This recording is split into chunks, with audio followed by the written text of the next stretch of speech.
Hello, everyone. I am your narrator, here to guide you through another tale of mystery and fear. Before we dive in, take a moment to like this story and share it with someone who loves a good chill. Tell me, where are you from? And what time are you listening? Now, get comfortable, relax, and let's begin.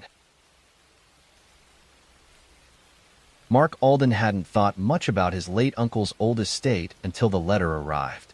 His uncle, Edward, had always been a recluse, spending decades living in an isolated mansion at the edge of Blackwood Forest. The letter informed Mark that he was now the sole inheritor of Edward's property. It came with a warning. The house has its peculiarities. Handle it with care. Despite the ominous tone, Mark felt intrigued. A struggling writer by trade, he'd been stuck in a creative rut for months. The idea of seclusion appealed to him, a perfect environment to finish his long-delayed novel. Armed with optimism and a bag of essentials, Mark made the 5-hour drive to the estate. Arriving at twilight deliberate and, he was immediately struck by the mansion's towering presence. Its facade, a collage of crumbling stone and ivy, seemed both grand and foreboding. The iron gate creaked as he pushed it open, and the gravel path crunched under his boots. When he reached the front door, he hesitated, the key trembling in his hand. As he turned the lock, the heavy door groaned and swung inward, revealing a dimly lit foyer cloaked in dust and shadow. The house greeted him with silence, broken only by the occasional creak of wood.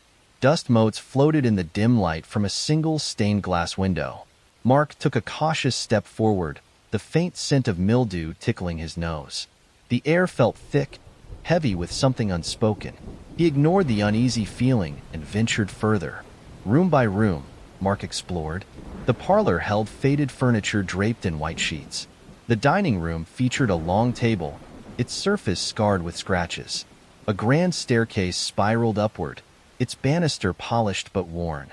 Paintings lined the walls, their subjects, stoic men and women in period attire, seemingly watching him as he moved. The study caught his attention. It housed towering shelves crammed with leather-bound books, a massive oak desk, and an old rotary phone. As Mark ran his hand along the desk surface, he noticed deep grooves etched into the wood, forming an odd pattern he couldn't decipher. Shrugging it off, he decided to settle in for the night. The bedroom he chose was modest by the house's standards, with a canopy bed and a window overlooking the forest. He unfurled his sleeping bag and placed a flashlight within arm's reach. Exhausted from the trip, he drifted into an uneasy sleep, only to awaken hours later to the sound of faint footsteps overhead. He froze, heart pounding. The creaking continued for several minutes before stopping abruptly. Mark convinced himself it was the house settling, though his unease lingered. He made a mental note to explore the upstairs in the morning. As dawn broke, he climbed the staircase, each step groaning under his weight. The upstairs hallway was narrow, its walls lined with more portraits. One painting in particular caught his eye, a stern-faced man whose eyes seemed to follow him. Mark pushed open the nearest door. Inside was a bedroom, its bed frame covered in a thick layer of dust. The air smelled of stale wood and decay. He stepped closer to the window and noticed faint scratches on the floor, as if something heavy had been dragged. The sensation of being watched prickled the back of his neck. He turned abruptly but found nothing. Over the next few days, Mark began to notice a pattern. The house, silent by day, came alive at night. Footsteps echoed in the corridors. Doors creaked open or shut without explanation. A chill would settle over the room, raising goosebumps on his skin. He tried to rationalize it, attributing the sounds to the wind or old pipes. But deep down, he knew something wasn't right. One evening, he decided to confront the source of the disturbances. He sat in the living room, flashlight in hand, and waited. Hours passed in silence until he heard the familiar creaking overhead. This time, it was deliberate, rhythmic. The footsteps moved from room to room before stopping directly above him. Mark's flashlight trembled as he pointed it at the ceiling. Summoning his courage, he climbed the stairs. The hallway was empty. The air felt oppressive, charged with an energy he couldn't name. As he approached the far end of the corridor, a door slammed shut with enough force to rattle the walls. Mark's heart raced as he flung the door open. Inside was a study, smaller than the one downstairs. Papers lay scattered across the desk, and the faint scent of ink lingered in the air. On the desk was an envelope addressed to him in his uncle's handwriting. With shaking hands, Mark opened the envelope. The note inside read, "If you're reading this, it means the house has chosen you. It will test you, as it tested me. But remember, the answers lie beneath. Proceed with caution." Mark stared at the note, his mind racing. What did his uncle mean by "the house has chosen you"? And what lay beneath? The creaking began again, this time from the attic. Mark stood at the base of the attic stairs, flashlight in hand, debating whether to proceed. The narrow wooden steps leading upward were shrouded in shadow, the faint glow of his flashlight barely reaching beyond the first few rungs. The creaking above continued, deliberate and slow, as if beckoning him forward. He took a deep breath, gripping the railing tightly, and began his ascent. The attic door was a simple wooden hatch, its surface splintered and worn with age. When Mark pushed it open, a burst of stale air greeted him, carrying the unmistakable scent of mildew and forgotten things. He hoisted himself through the opening, his flashlight revealing a vast, cluttered space. Dust-covered trunks, broken furniture, and stacks of yellowed newspapers filled the room. Cobwebs stretched like curtains between wooden beams. The source of the creaking was not immediately apparent. Mark scanned the room, his light catching the edge of a rocking chair positioned near a small circular window. The chair swayed gently back and forth, its movement rhythmic and unnatural. No breeze stirred the air, and Mark felt a chill crawl down his spine. He approached cautiously, the beam of his flashlight shaking as his grip faltered. The chair stopped abruptly as he drew near, as if sensing his presence. Mark crouched to examine it, noting the worn wood and faded upholstery. On the seat lay a small, leather-bound journal, its edges frayed. He picked it up, brushing off a layer of dust, and flipped through its pages. The handwriting inside was his uncle's, the entries cryptic and disjointed. July 12th. The house has begun its whispers again. They grow louder each night, as if trying to tell me something. The rocking chair moves on its own. August 3rd. Found the hatch in the cellar. The air down there feels alive. Must gather courage to go deeper. September 20th. It watches me from the portraits. The eyes follow, even when I leave the room. Am I losing my mind, or is this its game? Mark's stomach tightened as he read. The mention of the cellar brought an image to his mind. The locked door he had passed several times near the kitchen. He had dismissed it as a storage room, but now he wondered if it held more significance. A sudden sound shattered his thoughts, a sharp thud from the far corner of the attic. Mark spun around, his flashlight illuminating the source. A heavy trunk that had seemingly fallen from a stack of boxes. He approached it warily, noticing faint scratches on the floor where it had landed. The trunk's latch was rusted, but gave way after some effort.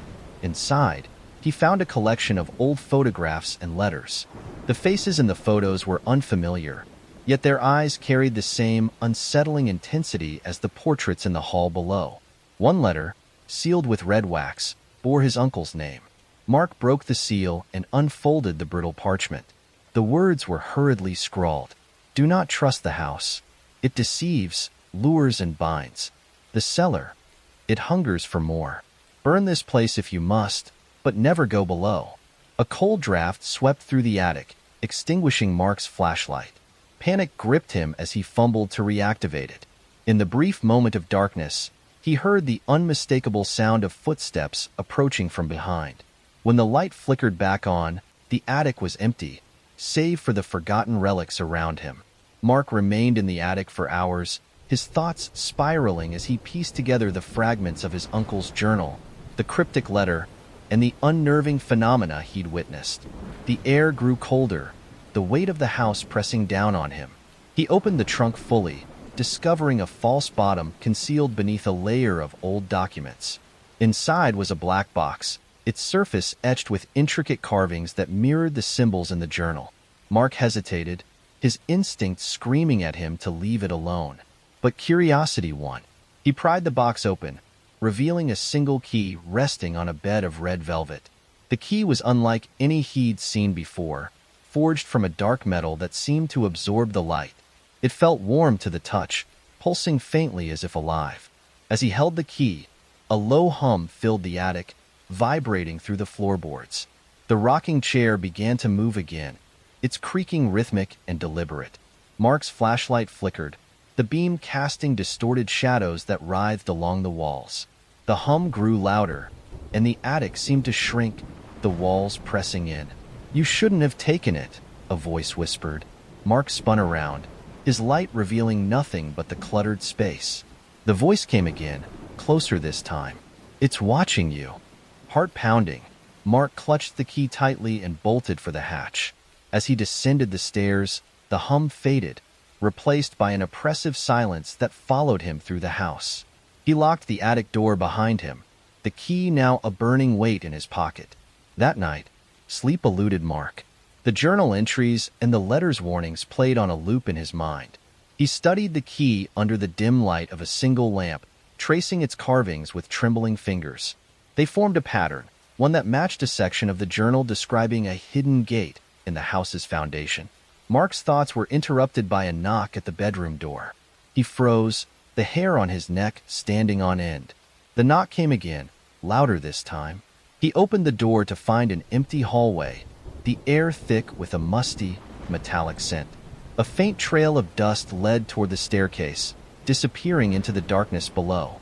Summoning his courage, Mark followed the trail, the house creaking with every step. At the bottom of the stairs, he found the cellar door ajar, a faint light seeping through the crack. The key in his pocket pulsed, growing warmer as he approached. He pushed the door open, revealing the stone staircase descending into shadow. Mark hesitated. The journal's warnings, the letter, and the strange events in the attic all pointed to the cellar as the epicenter of the house's mysteries. Yet, something deeper compelled him to continue.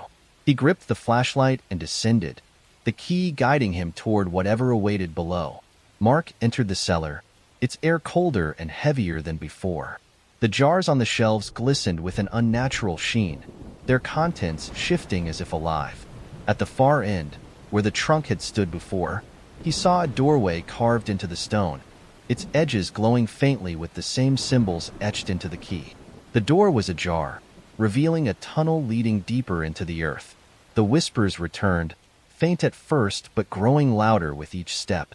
Mark's flashlight flickered, the beam struggling against the oppressive darkness. The tunnel walls were rough and damp, etched with carvings that seemed to writhe under his gaze. The air was thick with the scent of decay, and Mark's breaths came in shallow gasps. The tunnel opened into a vast chamber, its ceiling lost in shadow. In the center stood an ornate pedestal, atop which rested a black crystal, its surface pulsing with an inner light. Surrounding the pedestal were more symbols, arranged in concentric circles that glowed faintly in the darkness. Mark approached cautiously, the whispers now a cacophony of voices urging him forward. The key in his pocket grew hotter, almost unbearable to hold. As he reached the pedestal, the voices stopped abruptly, replaced by a deep, resonant hum that shook the chamber. "You've come far," a voice said, echoing through the chamber. "But the path ends here." Mark froze, his eyes scanning the shadows for the source of the voice. The air grew colder, and a figure emerged from the darkness, its form indistinct but towering and menacing. "What do you want?" Mark demanded, his voice trembling. The figure did not respond. Instead, it raised an arm, pointing toward the crystal. Mark's gaze followed, his heart pounding as he realized the crystal's light was dimming, its pulses slowing as if in rhythm with his own heartbeat. The figure stepped closer, its presence overwhelming. "The choice is yours," it said, its voice layered and inhuman. "Stay and face the truth, or leave and let the shadows claim you." Mark's grip tightened on the key. The decision would define him forever. Mark awoke to the first rays of sunlight slicing through the mansion's grimy windows. He hadn't slept much, the cryptic journal entries and eerie warnings from his uncle's letter circling endlessly in his mind. Yet, as morning brought some semblance of courage, he resolved to investigate the cellar. The house's secrets would not remain buried any longer. The locked door near the kitchen stood ominously, its aged wood warped, and the iron handle cool to the touch. Mark rummaged through drawers and cabinets until he found a rusted keyring stuffed inside an old tin box. Most of the keys were unmarked, but one stood out, a heavy iron key with ornate engravings that matched the lock. His hand trembled as he inserted it, the key turning with a reluctant click. The door creaked open, revealing a narrow stone staircase that spiraled downward into darkness. The faint smell of damp earth and something metallic wafted up, assaulting Mark's senses. He gripped his flashlight tighter, its beam barely cutting through the oppressive gloom. Taking a deep breath, he descended. The stone steps were uneven, worn smooth by time and use. Water dripped from the ceiling, forming shallow puddles on the dirt floor below. The temperature dropped with each step, the chill sinking into Mark's bones. At the bottom, the cellar revealed itself. A sprawling cavernous space lined with stone walls, shelves stacked with glass jars, and wooden crates rotting from neglect. The air was thick, heavy, with an unnameable tension. Mark's footsteps echoed as he moved cautiously, his flashlight sweeping across the space. The jars contained strange, preserved specimens, twisted roots, murky liquids, and what looked disturbingly like small animal bones. He avoided looking too closely, his focus drawn instead to the far end of the cellar where a large wooden chest sat alone, its surface etched with the same strange symbols he'd seen on the attic journal. As he approached, Mark noticed faint scratches on the floor surrounding the chest, as if it had been dragged repeatedly. The air grew colder, and the faint sound of whispers began to fill the room. He froze, his breath visible in the icy air. The whispers seemed to come from all around, their words indistinct but urgent. Mark forced himself to step closer, his hand reaching for the chest's latch. With a deep exhale, he lifted the lid. Inside lay a collection of items that defied explanation. A blackened dagger with an ornate hilt, a bundle of yellowed parchment tied with twine, and a small, weathered book. The book's cover was unmarked, its leather binding cracked with age. Mark picked it up, the whispers growing louder as he opened it. The pages were filled with drawings and symbols, accompanied by handwritten notes in a language he didn't recognize. One page in particular caught his eye, an illustration of the mansion, with lines leading from its foundation deep into what appeared to be a network of tunnels. At the center of the diagram was a black void, labeled only with the word cradle. Mark's pulse quickened. Was there more beneath the house than even the cellar? The journal entries, the warnings, the symbols, they all pointed to something ancient and malevolent. He stuffed the book and the parchment into his bag, the whispers now almost deafening. As he turned to leave, the cellar's door slammed shut above him, plunging the space into near-total darkness. Mark's flashlight flickered as the whispers shifted into guttural murmurs, their tones filled with anger. Something scraped against the stone behind him. He spun around, the beam of light catching the faint outline of a shadowy figure lurking at the edge of the cellar. Mark backed away, his breath coming in ragged gasps. The figure moved closer, its form indistinct but undeniably menacing. Summoning his courage, Mark swung his flashlight toward the staircase and ran. His footsteps pounded against the stone, the guttural murmurs chasing him as he ascended. Reaching the door, he shoved it open with all his strength and slammed it shut behind him. His chest heaved as he pressed his back against the door, the whispers fading but leaving an eerie silence in their wake. Mark's hands shook as he locked the door and backed away, his mind reeling. The house had shown its hand, and whatever lay beneath was far worse than he'd imagined. The night did not bring respite. The images of the cellar, the jars, the symbols, and the shadowy figure seared themselves into Mark's mind. As he lay in bed, the house seemed to amplify his fear, its walls creaking and groaning as though alive. Every sound made him jump, and every shadow seemed to stretch toward him. He knew he couldn't stay idle. Mark returned to the journal, studying the diagrams and deciphering the notes as best he could. The cradle was a focal point, described as both a source and a prison. The language hinted at rituals performed to seal something within, but the instructions were fragmented, deliberately obscured.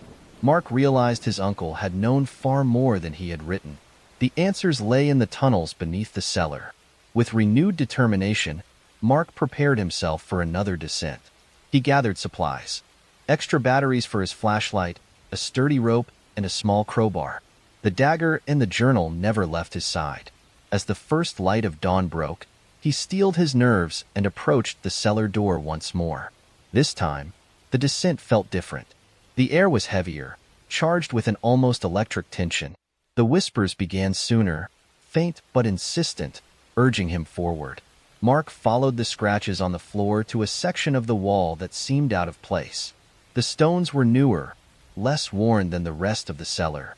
Using the crowbar, he pried at the edges until the wall gave way, revealing a hidden passage. The tunnel beyond was narrow and suffocating, its walls damp and uneven. Mark's flashlight illuminated crude carvings etched into the stone, symbols similar to those in the journaler elaborate. As he ventured deeper, the air grew colder, and the whispers became clearer. They were voices now, distinct and overlapping, speaking in a language Mark couldn't understand. The tunnel opened into a cavernous chamber, its ceiling lost in darkness. In the center stood a monolithic structure carved from black stone, its surface inscribed with glowing glyphs. The cradle. Mark's breath caught in his throat as he approached, the whispers rising to a deafening crescendo. The structure pulsed with a rhythmic light, as though alive. Circling the cradle, Mark noticed items arranged around its base. Offerings of bone, metal, and blood. The air vibrated with an otherworldly hum, and the shadows cast by his flashlight seemed to move of their own accord. Mark reached out to touch the cradle, but the moment his fingers brushed its surface, a shock of energy coursed through him, and the room shuddered. The whispers stopped abruptly, replaced by a deep, resonant voice. "You have come far," it said, its tone both mocking and curious. "But do you know what you seek?" Mark stumbled back, his flashlight flickering. The voice seemed to emanate from the cradle itself, its words resonating in his very bones. "I seek the truth," he said, his voice trembling. The cradle pulsed again, its glyphs flaring brightly. "The truth is not yours to claim," the voice replied. "This place is not what you think. You tread on sacred ground, but you are not its master." Mark felt a surge of defiance. "Then who is?" he demanded. The voice laughed, a sound that echoed endlessly in the chamber. "You will see." Before Mark could respond, the floor beneath him cracked, and he plunged into darkness. Mark awoke in a smaller chamber, its walls smooth and glistening as though wet. The air was thick and stifling, and his flashlight lay a few feet away, its beam illuminating a single figure. It was humanoid but impossibly tall, its features obscured by shadows that clung to it like a second skin. "You," Mark said, his voice barely above a whisper. The figure stepped closer, its presence overwhelming. "You have disturbed the balance," it said, its voice layered and inhuman. "The cradle is more than a prison. It is a covenant, one you are unworthy to break." Mark scrambled to his feet, gripping the dagger tightly. "What are you?" The figure tilted its head, its movements unnaturally fluid. "I am the first and the last," it said, "and you are neither." Mark raised the dagger, but the figure did not flinch. Instead, it reached out, its hand passing through the blade as though it were smoke. "You cannot harm what you do not understand," it said, "but you can choose." "Choose what?" Mark demanded. The figure gestured to the walls, which began to shimmer and shift. Mark saw visions of the mansion, its construction, and the rituals performed within. He saw his uncle, younger and desperate, sealing the cage with blood and fire. He saw himself, drawn to the house by forces he could not comprehend. "Choose to leave," the figure said, "or to stay and fulfill your purpose." Mark's mind raced. To leave would mean abandoning the answers he sought, but to stay, the decision would define him forever. Mark spent the next day poring over the weathered book and parchment he had retrieved from the cellar. The illustrations of tunnels beneath the mansion hinted at an ancient and labyrinthine system that predated the house itself. The cradle, depicted as a black void, loomed ominously in the center of the diagrams, surrounded by indecipherable glyphs and concentric circles. Whatever it was the source of the house's energy. a dark heart beating beneath the foundations. As he studied, the symbols seemed to shift slightly when he looked away, their edges blurring as though alive. The whispers from the cellar haunted him, echoing faintly in his ears even during daylight. By the afternoon, Mark's resolve had hardened.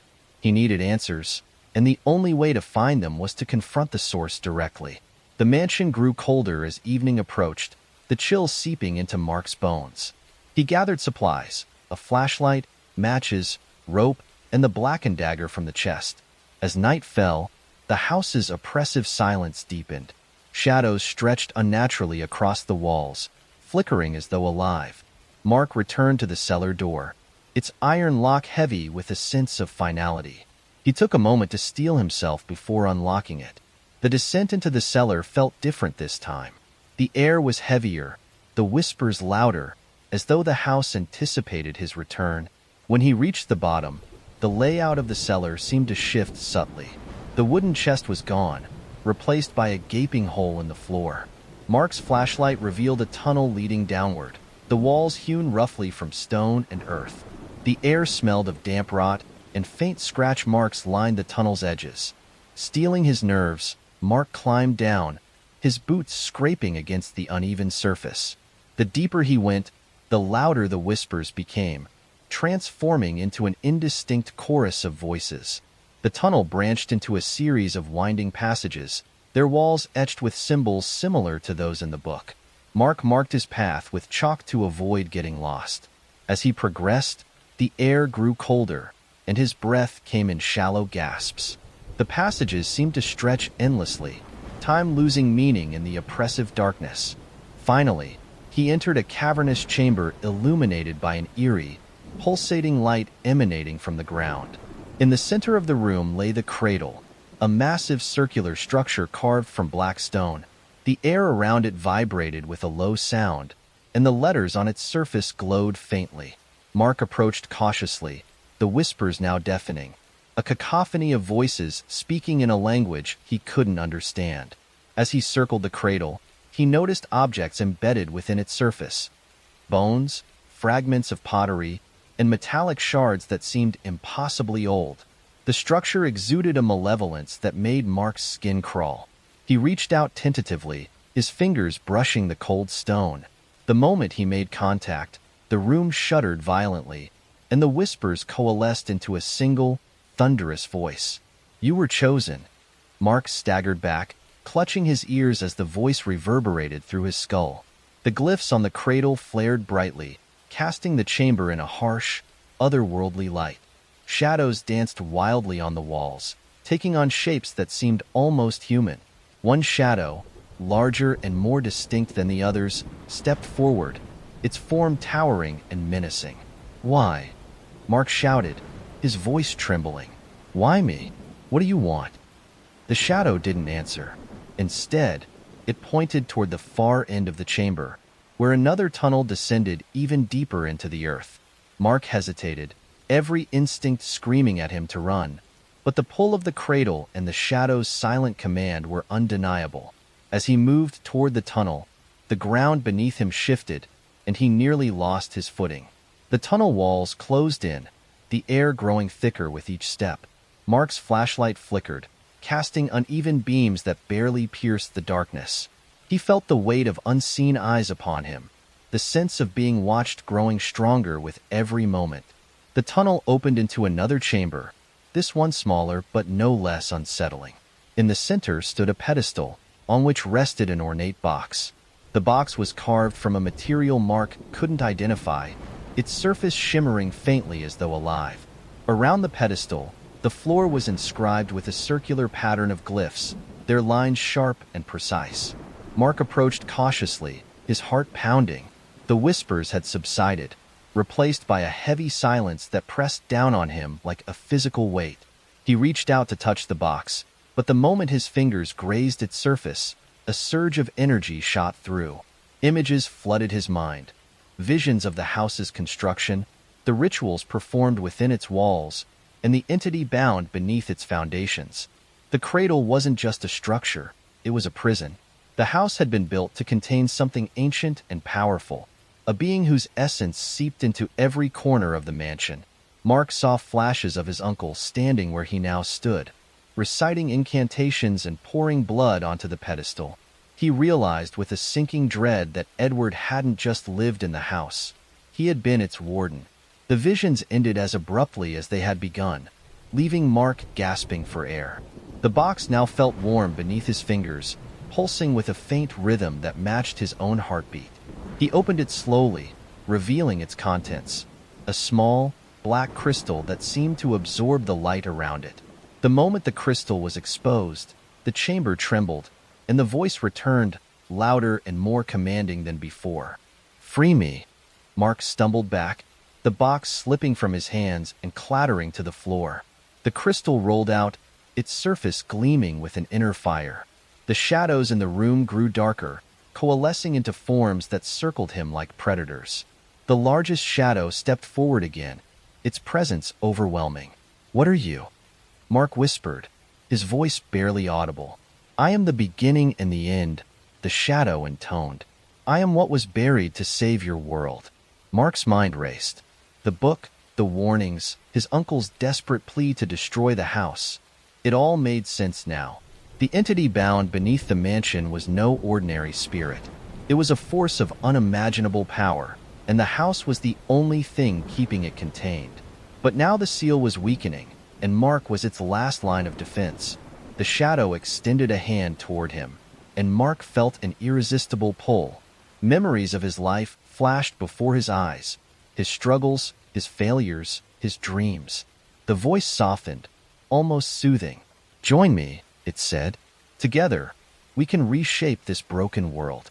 Mark hesitated, the weight of the decision pressing down on him. If he accepted, he might gain the power to change his life, to escape the cycle of misery that had plagued him for years. But deep down, he knew the cost would be too great. Summoning every ounce of strength, Mark lunged for the crystal. The moment his fingers closed around it, the shadows recoiled, shrieking in anger. He raised the crystal high and brought it down onto the pedestal with all his might. The crystal shattered, its fragments scattering like shards of glass. The chamber erupted in light, and the shadows dissolved into nothingness. The voice let out a final, deafening roar before falling silent. The glyphs on the floor faded, and the oppressive weight lifted from the air. Mark collapsed to his knees, his body trembling with exhaustion. When he finally emerged from the tunnel, the mansion was quiet. The oppressive atmosphere was gone, replaced by an almost serene stillness. Mark knew he couldn't stay. The house had lost its power, but its memories would haunt him forever. As he stepped out into the dawn, he felt a strange sense of relief. The nightmare was over, but the scars it left would remain. He looked back at the mansion one last time before walking away, vowing never to return. Mark left the house behind, but its echoes followed him. Days turned into weeks, and yet the mansion lingered in his dreams. Its dark corridors, the oppressive whispers, and the entity's haunting words became an inescapable part of his waking life. Each night, he awoke drenched in sweat, gasping for air as visions of the cradle's pulsating glow consumed his thoughts. After weeks of torment, Mark realized he could not outrun the house's influence. The shattered crystal may have silenced the immediate threat, but its fragments had embedded themselves in his psyche. He became obsessed with understanding the mansion's origins and the rituals that tied Catalyst, such a malevolent force, to its foundations. His uncle's journal hinted at a long history, but it was only the surface of a much deeper mystery. Mark returned to his apartment in the city, determined to piece together the fragmented story. He pored over ancient texts, online forums about occult practices, and obscure historical records. The mansion, he discovered, had been built in the late 1800s by a secretive group known as the Sentinels of the Veil. They were said to be guardians of eldritch knowledge, tasked with containing entities that defied the natural order. The cradle was one such containment device, designed to imprison a being referred to only as the Catalyst. The Catalyst was not merely a spirit or demon. It was described as a primordial force, an entity that predated humanity and thrived on chaos. The Sentinels had succeeded in binding it beneath the mansion, but their rituals came at a cost. Each generation, a caretaker was chosen to maintain the seals, sacrificing their sanity and, eventually, their life. Mark's uncle had been the last of these caretakers, and with his death, the seals had weakened. Mark's research uncovered a disturbing pattern. Other sites tied to the Sentinels had suffered catastrophic failures over the centuries. In each case, the catalyst's influence had spread, leading to inexplicable disasters, fires, plagues, and even mass disappearances. The realization chilled Mark to the core. The mansion was not just a prison. It was a dam holding back an unfathomable flood. Determined to end the cycle, Mark devised a plan. He would return to the mansion, not as its victim, but as its destroyer. The texts he had studied spoke of a ritual that could sever the catalyst's tether to the physical world. It required rare ingredients, purified silver, consecrated salt, and a flame ignited by a specific alchemical mixture. These items, combined with the blackened dagger from the chest, would act as a catalyst of their own, disrupting the entity's hold on the house. Mark spent weeks gathering what he needed. The process was grueling, and the closer he came to completing his preparations, the more the house seemed to call to him. Shadows flickered at the edges of his vision, and the whispers returned, growing louder with each passing day. By the time he set out for the mansion, Mark was a man on the brink, driven by equal parts fear and determination. The mansion loomed in the distance as he approached, its silhouette stark against the darkening sky. Mark parked his car at the gate and walked the familiar path to the front door. This time, the house did not creak in welcome. It was silent, as if aware of his intent. Inside, the air was heavier than he remembered. The shadows clung to the walls like living things, shifting as he moved. Mark made his way to the study, where he had first discovered his uncle's letter. He spread his materials across the desk, the dagger gleaming ominously in the dim light. The ritual would require precision and focus, two things Mark struggled to summon in the oppressive atmosphere. He began by inscribing a circle on the floor with the consecrated salt, its edges marked with symbols he had painstakingly copied from the ancient texts. In the center, he placed the purified silver and lit the alchemical flame. The fire burned with an unnatural blue hue, casting eerie shadows across the room. As Mark chanted the incantation, the house reacted violently. The walls groaned, and a cold wind swept through the study, extinguishing the candles but leaving the blue flame untouched. The whispers returned, now a deafening chorus that threatened to drown out his voice. Mark pressed on, his voice rising above the cacophony. The cradle's influence surged through the house, and the shadows coalesced into a single, towering form. The catalyst had manifested, its presence overwhelming. It hovered at the edge of the circle, its featureless face inches from Mark's. "You cannot unmake me," it hissed, its voice a low rumble that shook the very air. Mark gripped the dagger tightly and stepped into the circle. "I can try," he replied, plunging the blade into the center of the flame. The reaction was instantaneous. The circle erupted in light, and the catalyst let out a roar that shook the foundation of the mansion. The glyphs on the walls glowed brightly, their light carving into the entity like blades. The house convulsed, its structure straining against the forces unleashed within. Mark held his ground, repeating the incantation as the catalyst's form began to unravel. The shadows that had clung to the walls dissolved, and the oppressive weight that had suffused the air lifted. The ritual reached its climax with a blinding flash of light. When the brilliance faded, the catalyst was gone. The house, once a prison, now stood empty and silent. Mark fell to his knees, the dagger clattering to the floor beside him. He had done it. The entity was banished, and the mansion's dark history had come to an end. Mark left the mansion as dawn broke, the first rays of sunlight piercing through the forest. He didn't look back. For the first time in months, the whispers were gone, and his mind was his own. In the weeks that followed, Mark began to rebuild his life. The experience had scarred him, but it had also given him a sense of purpose. He wrote about the mansion, the catalyst, and the Sentinels, ensuring their story would not be forgotten. His book became a bestseller, though few believed it was more than fiction. But Mark knew the truth. The catalyst was gone, but the Sentinels' work was not finished. Other prisons remained, and other caretakers would face the same horrors he had. Mark vowed to be their voice, a warning to those who dared to delve too deeply into the unknown. The mansion, now abandoned, stood as a monument to the cost of such knowledge. Over time, the forest reclaimed it, and the house faded into obscurity. But on quiet nights, beneath a moonless sky, some say the faint whispers can still be heard, a reminder of the darkness that once dwelled there.